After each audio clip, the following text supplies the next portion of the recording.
जब शनिदेव को हुआ अपनी शक्ति पर अहंकार। आइए जानते हैं इस वीडियो में। नमस्ते दोस्तों, स्वागत है आपका हमारे चैनल में। आशा करती हूँ कि आप सभी कुशल मंगल से होंगे।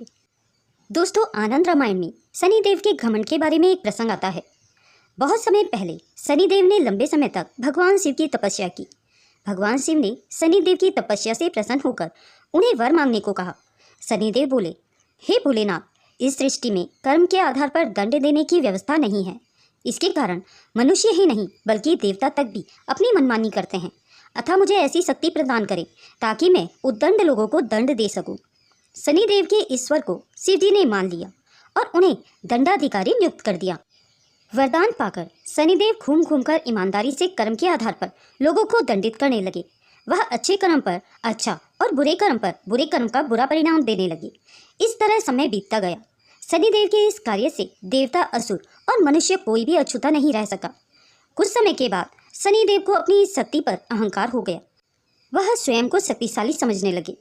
एक समय की बात है, रावण ने जब माता सीता का हरण कर लिया तो वानर सेना की सहायता से जब श्री राम ने सागर पर बांध बना लिया, तब उनकी सुरक्षा की जिम्मेदारी उन्होंने हनुमान जी को सौंपी।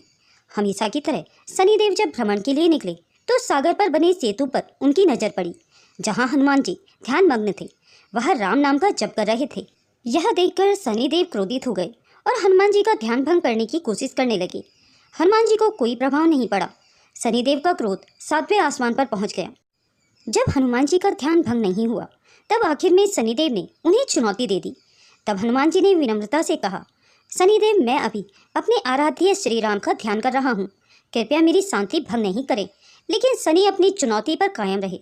तब हनुमान जी ने शनिदेव को अपनी पूंछ में लपेटकर पत्थर पर पटकना शुरू कर दिया। इससे शनिदेव लहूलुहान हो गए। तब शनिदेव को अपनी भूल का एहसास हुआ कि उन्होंने हनुमान जी को चुनौती देकर बहुत बड़ी गलती की। वह अपनी गलती के लिए माफ़ी मांगने लगे।